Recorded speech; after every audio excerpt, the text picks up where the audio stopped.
Muito antes da criação do homem, quando o tempo ainda era apenas um sussurro na eternidade, um mistério profundo se desenrolava nos céus. Era uma realidade invisível aos olhos humanos, mas repleta de glória, majestade e seres de luz indescritível. Entre esses seres, havia um cujo esplendor ultrapassava a imaginação. Lúcifer, cujo nome significava portador da luz. Ele não era apenas belo, sua aparência cintilava como pedras preciosas, seu som ecoava como harpas celestiais, e sua posição o colocava no centro da adoração, junto ao trono do Altíssimo. Lúcifer caminhava entre as pedras de fogo, em meio à glória da presença divina, e era considerado perfeito em todos os seus caminhos, até que algo aconteceu. Um pensamento, sutil como um veneno silencioso, surgiu em seu coração.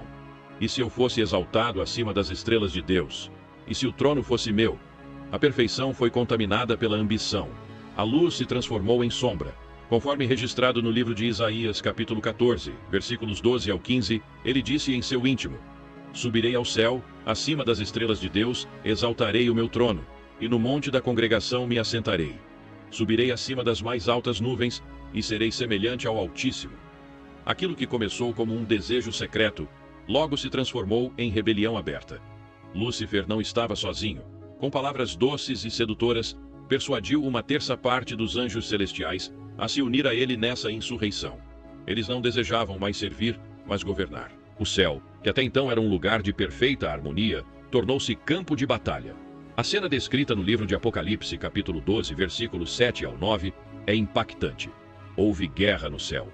Miguel e seus anjos batalhavam contra o dragão, Satanás, o antigo Lúcifer, e os seus anjos rebeldes. A atmosfera vibrava com poder. Os céus tremiam diante da colisão cósmica entre a lealdade e a rebelião. Mas, por mais poderosa que fosse a aliança dos insurgentes, ela não era pária para o Deus Todo-Poderoso. E então veio o juízo. Lúcifer foi lançado fora do céu, junto com seus seguidores. Aquele que um dia fora o portador da luz, agora era conhecido como o pai da mentira, o acusador, o adversário, Satanás. No entanto, essa não foi apenas uma queda física, foi uma queda cósmica, moral e eterna. O livro de Ezequiel, capítulo 28, oferece uma descrição assombrosa dessa transformação. Perfeito eras nos teus caminhos desde o dia em que foste criado, até que se achou iniquidade em ti. Elevou-se o teu coração por causa da tua formosura. Corrompeste a tua sabedoria por causa do teu resplendor. Por isso te lancei por terra. Ele, que antes brilhava com a glória refletida do Criador, agora carregava consigo apenas trevas, rancor e a sede de vingança. Expulso dos céus, sua queda reverberou pelo universo, e o seu ódio voltou-se para a criação que ainda viria, o homem. Sim, porque Deus, mesmo sabendo de tudo isso, ainda criaria o ser humano. Um ser feito à sua imagem e semelhança. Um ser com o dom da escolha, com livre arbítrio, com o potencial de amar o Criador por vontade própria, algo que o orgulho de Lúcifer nunca permitiu. A queda de Satanás não foi o fim. Foi apenas o início de uma guerra que atravessaria os séculos, os reinos e os corações dos homens. Essa antiga rebelião, envolta em mistério, ainda lança sua sombra sobre o mundo. Há uma tensão invisível entre luz e trevas, uma batalha contínua entre o propósito divino e a sabotagem do inimigo. Mas uma coisa é certa: o mal pode ter começado nos céus, mas seu fim já foi decretado desde o princípio. E nós agora nos vemos em meio a essa história grandiosa, como peças, como soldados, como herdeiros da vitória que foi selada na cruz. Fique atento. A história da queda de Lúcifer não é apenas um mito antigo, mas um alerta vivo sobre orgulho, escolha e destino. Afinal, o mesmo céu que presenciou a primeira rebelião ainda observa o desenrolar de cada decisão humana. E o eco da pergunta feita lá atrás, quem é digno de reinar, ainda ressoa em cada alma que caminha entre a luz e as sombras. Em meio à vastidão do universo, entre galáxias que cantam silenciosamente e estrelas que guardam segredos eternos, havia um planeta singular, a Terra. Criada pelo próprio Deus, ela surgira com um propósito divino, uma joia colocada no palco da eternidade, bela, ordenada, plena. Mas algo terrível havia acontecido, algo que mudara completamente o cenário original. Quando lemos no livro de Gênesis capítulo 1, versículo 2, que a terra era sem forma e vazia, e havia trevas sobre a face do abismo, somos imediatamente lançados a um mistério antigo, profundo e quase esquecido. o impacto da rebelião celestial sobre o mundo físico. Antes de Adão, antes do Éden, antes do sopro de vida no primeiro homem, houve um tempo oculto, velado, em que a Terra foi abalada por uma guerra espiritual de proporções cósmicas. A queda de Lúcifer, aquela majestosa criatura que ousou desafiar o Altíssimo, não se limitou apenas ao céu. Seu juízo ecoou como um trovão por todo o universo criado. E a Terra, especificamente, parece ter sentido o peso desse colapso.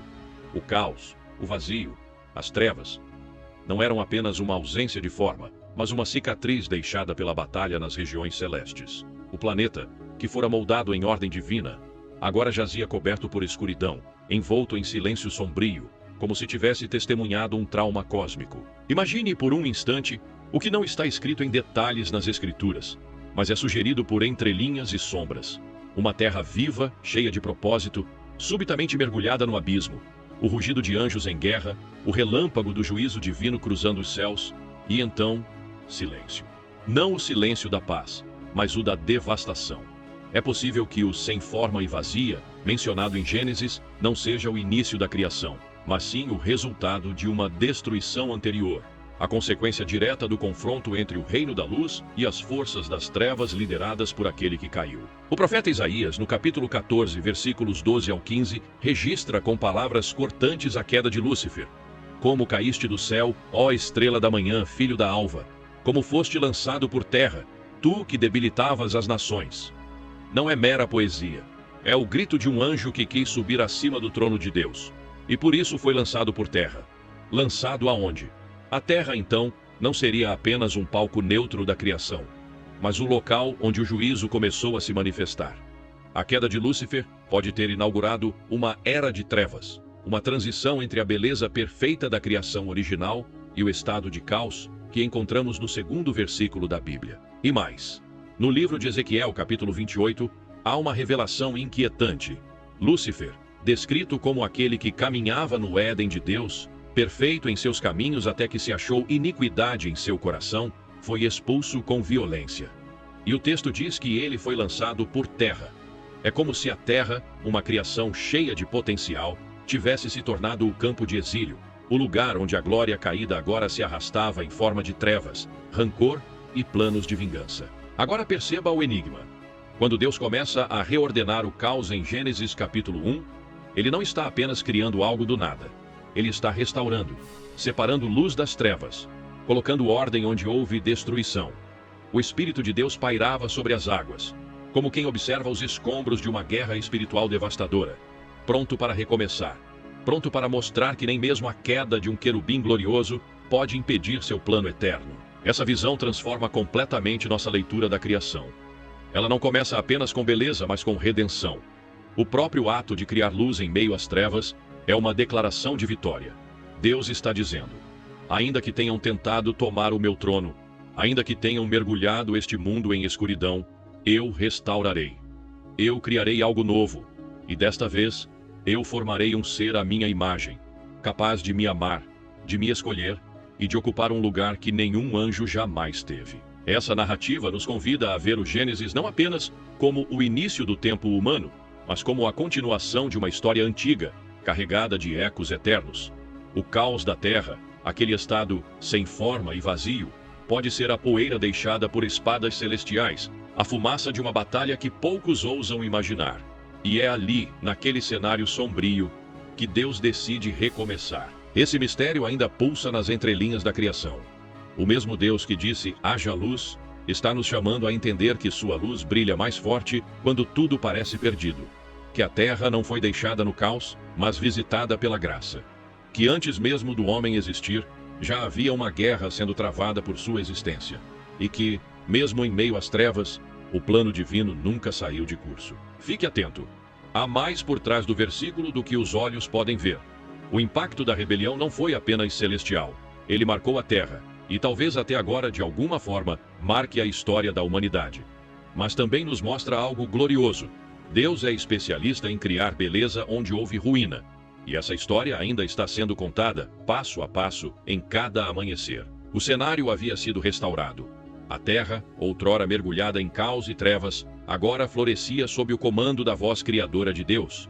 Cada palavra pronunciada trazia ordem, vida e propósito.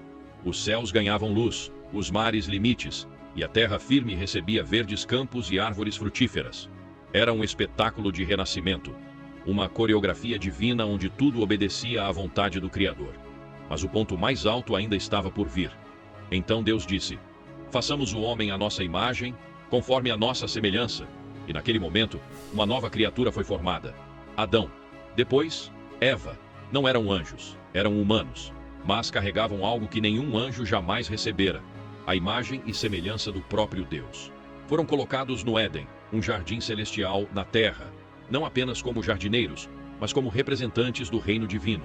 Eles tinham autoridade, domínio, liberdade e uma escolha. E foi aí que a batalha mudou de endereço. O antigo querubim ungido, agora Satanás, não havia se esquecido da sua queda.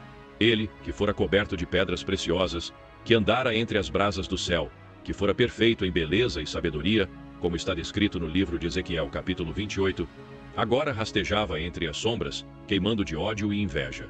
No livro de Isaías, capítulo 14, versículos 12 ao 15, seu orgulho ferido ecoa: subirei acima das mais altas nuvens e serei semelhante ao Altíssimo. Mas em vez de ascender, foi lançado por terra. E agora, sobre essa mesma terra, ele vê Deus dar a um ser feito do pó o lugar de honra, o governo, a semelhança que ele tanto desejava. O trono que não conseguiu conquistar pelas armas foi concedido à humanidade pelo amor. A fúria de Satanás foi instantânea. Se ele não podia vencer Deus diretamente, destruiria aquilo que Deus mais amava. E assim, a serpente apareceu no jardim, não como um monstro assustador, mas com sutileza, astúcia, palavras envolventes. Ele não veio com violência, mas com insinuações, com dúvidas, com distorções da verdade. A estratégia era simples e mortal: desconectar o homem de Deus, destruir a confiança e então infiltrar a corrupção. Eva estava diante da árvore do conhecimento do bem e do mal quando ouviu aquela pergunta traiçoeira. Foi assim que Deus disse? O tom era suave, quase inocente. Mas por trás da fala havia séculos de amargura, orgulho ferido e a sede por vingança. A serpente sabia o que fazia. Ela não negou diretamente a ordem de Deus, ela a distorceu. Ela plantou a semente da desconfiança. Deus sabe que no dia em que dele comerdes, vossos olhos se abrirão e sereis como Deus. Ali estava o mesmo desejo que havia precipitado sua própria queda: ser como Deus. E agora, era esse o convite envenenado oferecido à criação amada do Criador. Eva cedeu, Adão também. E naquele instante, algo cósmico se rompeu. O pecado entrou. A luz que antes envolvia os dois desapareceu. A comunhão foi quebrada. E o Éden, que havia sido o símbolo do céu na terra, tornou-se testemunha de uma traição devastadora. A serpente havia vencido. Pelo menos por um tempo.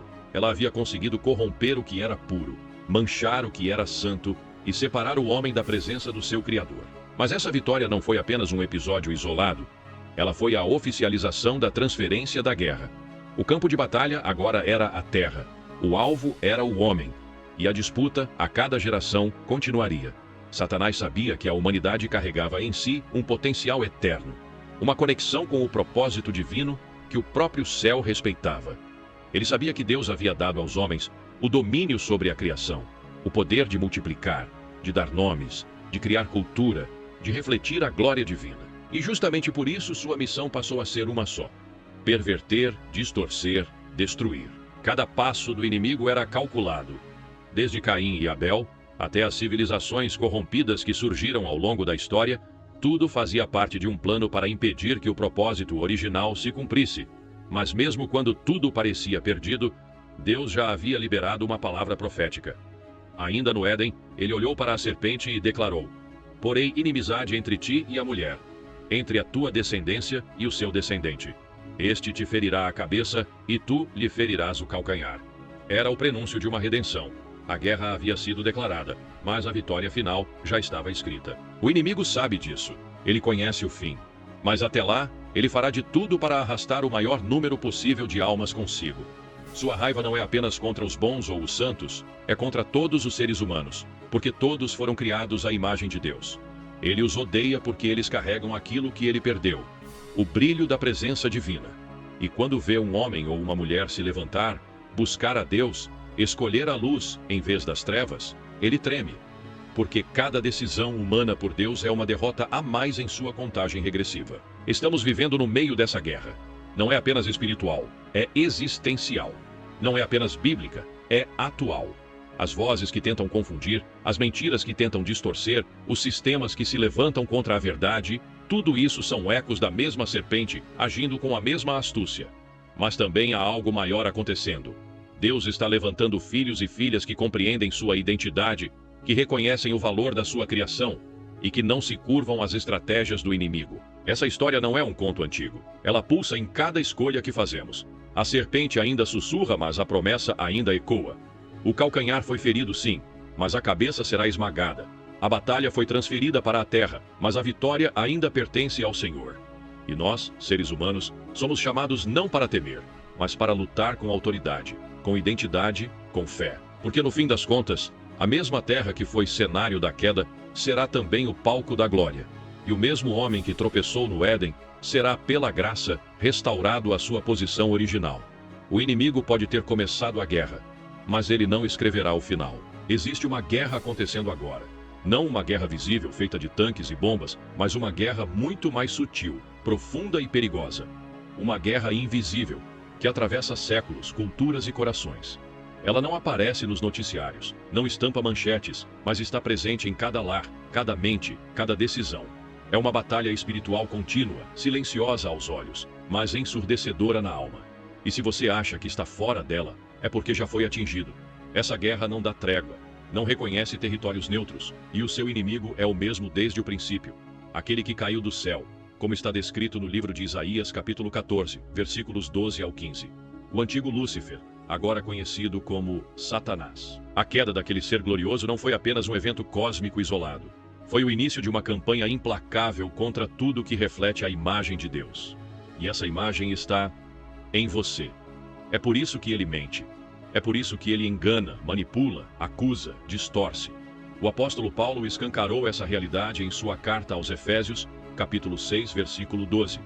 Pois a nossa luta não é contra carne e sangue, mas contra os principados, contra as potestades, contra os poderes deste mundo tenebroso, contra as forças espirituais do mal nas regiões celestiais. Há algo por trás da cortina da realidade, algo que age mesmo quando tudo parece normal. A guerra continua, e o campo de batalha é a mente e o coração do ser humano. Satanás já não luta com espadas de fogo ou armamentos celestiais. Hoje, ele ataca com mentiras. Ele sopra dúvidas como fez com Eva, dizendo: será mesmo que Deus disse isso? Ele semeia orgulho, como semeou em si mesmo, dizendo: você pode ser como Deus, você não precisa dele.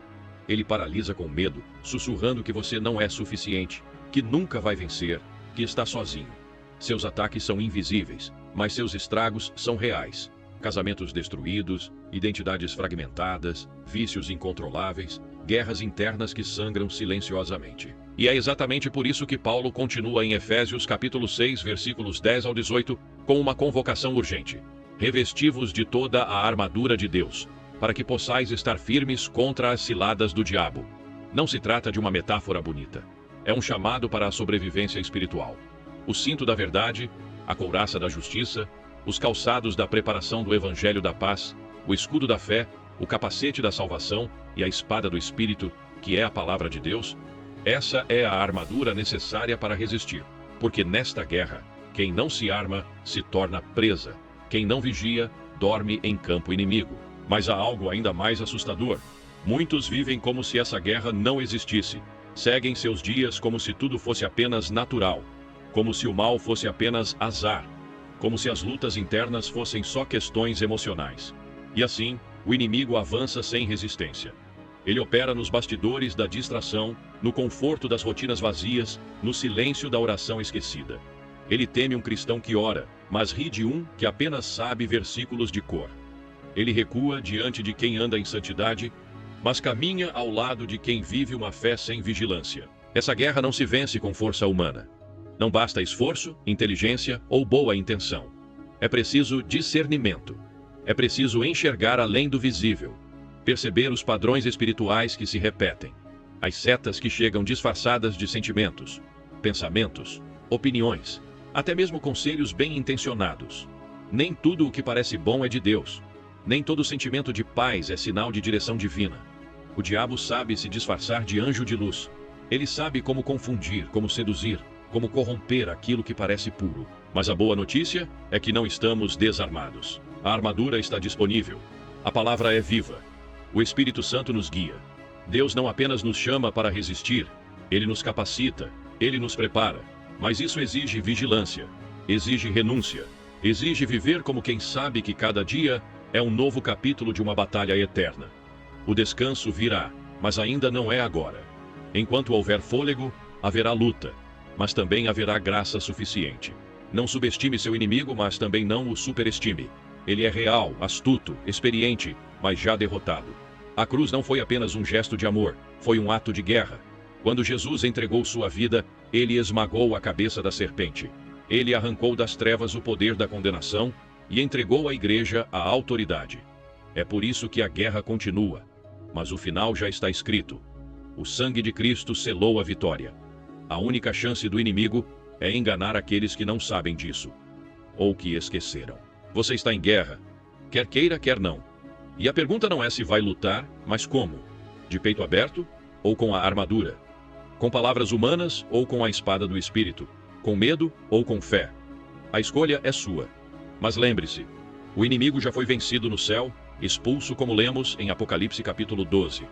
Ele já caiu como um raio, como declarou Jesus. Agora ele tenta arrastar quantos puder.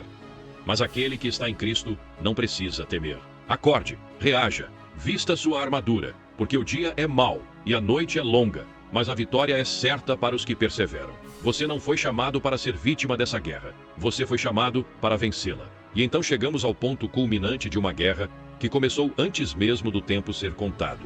Uma batalha que atravessou os céus, que mergulhou a terra em caos, que corrompeu o homem no Éden e que se arrasta silenciosamente através dos séculos, até encontrar na cruz o estandarte de uma vitória irreversível. A cena é surpreendente. O Filho de Deus, pendurado entre o céu e a terra, coroado com espinhos, ferido, sangrando.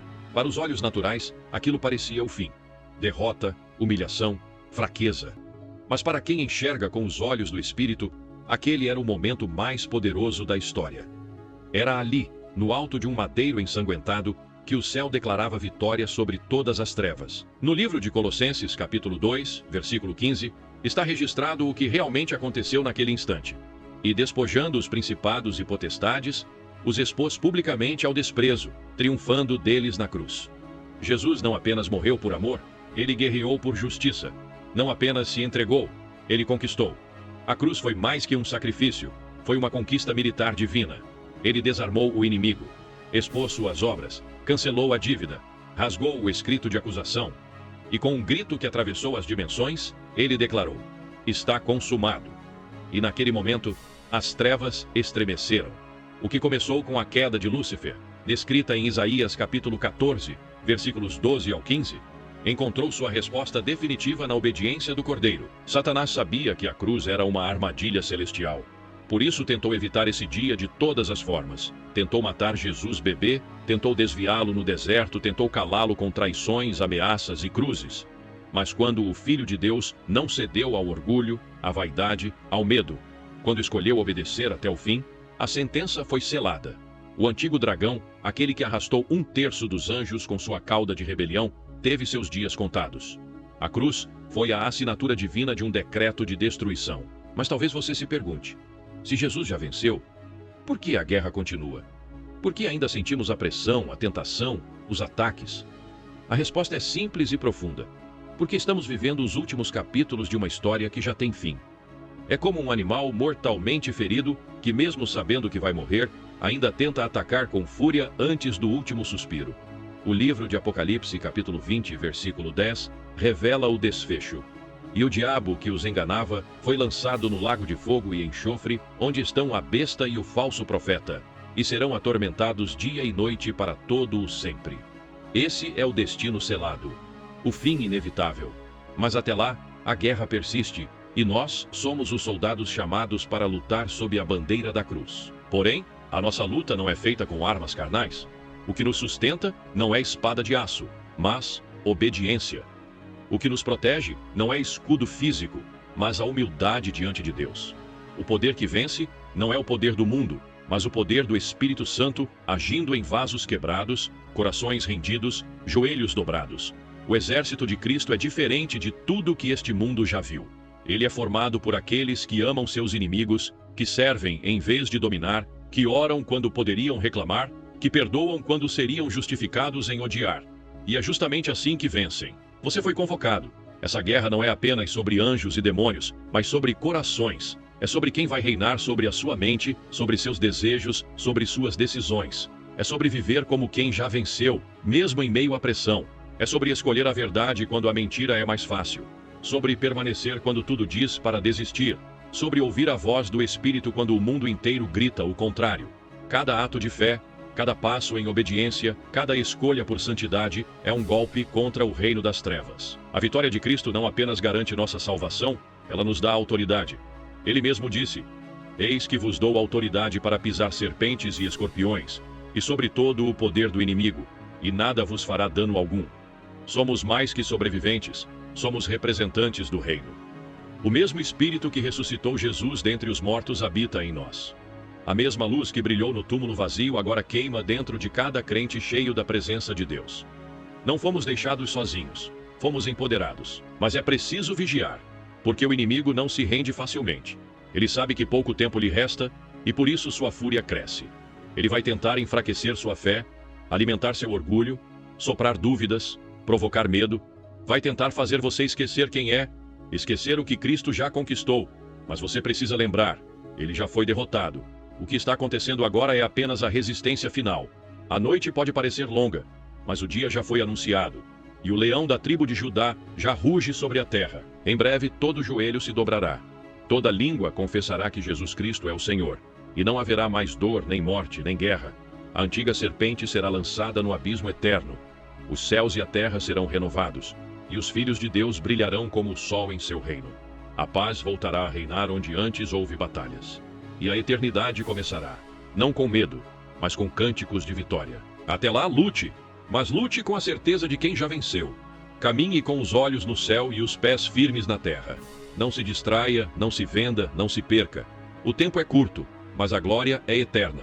O rei já triunfou, e ele vem, não como cordeiro sacrificado, mas como guerreiro vitorioso, montado em um cavalo branco, com olhos como chama de fogo, e com uma espada afiada saindo de sua boca para julgar as nações.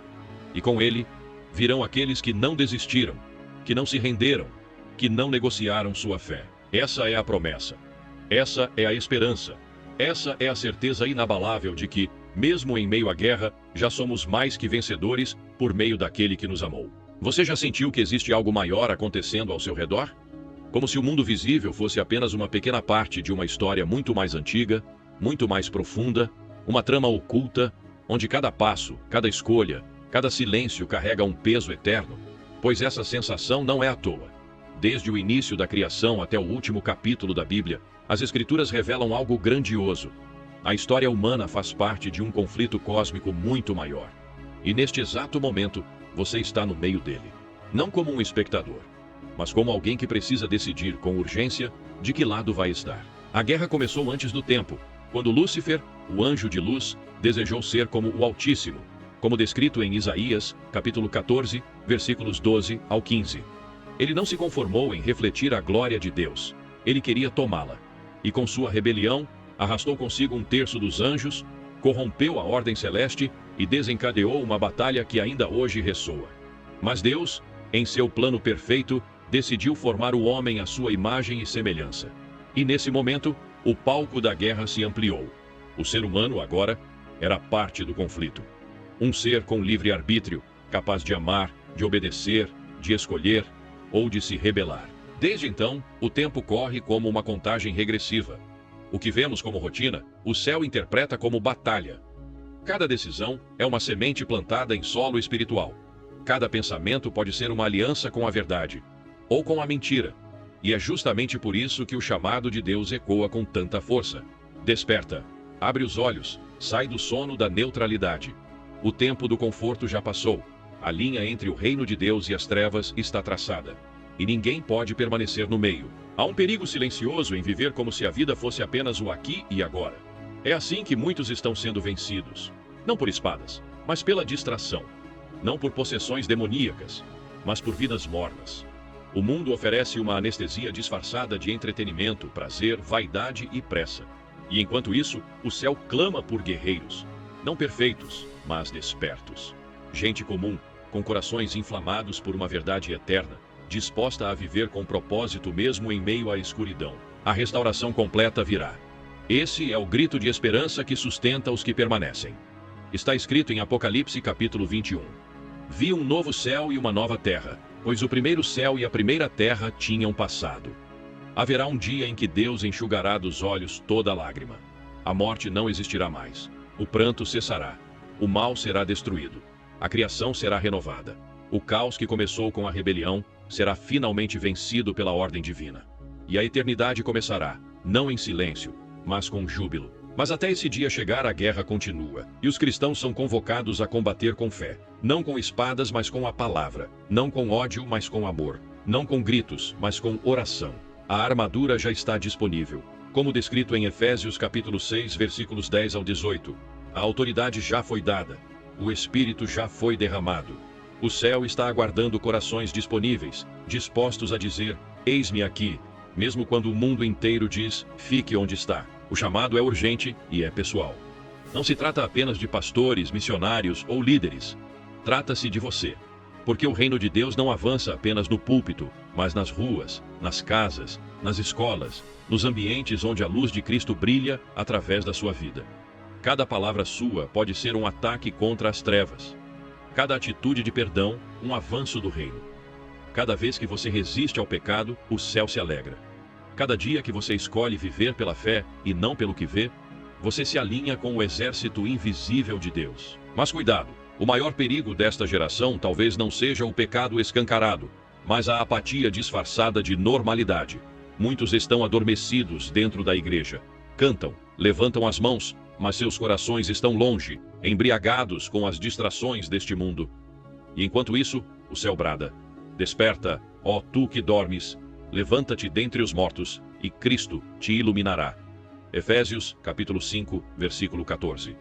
O Espírito Santo está chamando guerreiros que ouçam essa voz, que reconheçam o tempo em que estamos vivendo e que decidam se posicionar. Essa não é uma guerra para os fortes, mas para os disponíveis. Não é vencida com estratégias humanas, mas com rendição total. Os céus aguardam não por heróis, mas por servos. Gente que carrega sua cruz todos os dias, que ama a verdade mais do que sua própria reputação, que caminha com Deus quando ninguém está olhando. Esse é o exército que fará tremer os portões do inferno. Esse é o povo que vai brilhar em meio à escuridão. Esse é o grupo que ouvirá: bem-vindo, servo bom e fiel. Entra no gozo do teu Senhor. Você não é pequeno demais. Não é fraco demais. Não é tarde demais. Se há fôlego em seus pulmões, há propósito em sua vida, mas a escolha é sua. O reino de Deus está chamando, e o tempo é agora. A batalha cósmica continua, mas a vitória já está garantida para os que perseverarem até o fim. Não fique em silêncio. Não adormeça. Não se distraia. Desperta. A eternidade está observando, e o céu ainda escreve histórias através de vidas que ousam dizer sim. Então, qual será a sua resposta?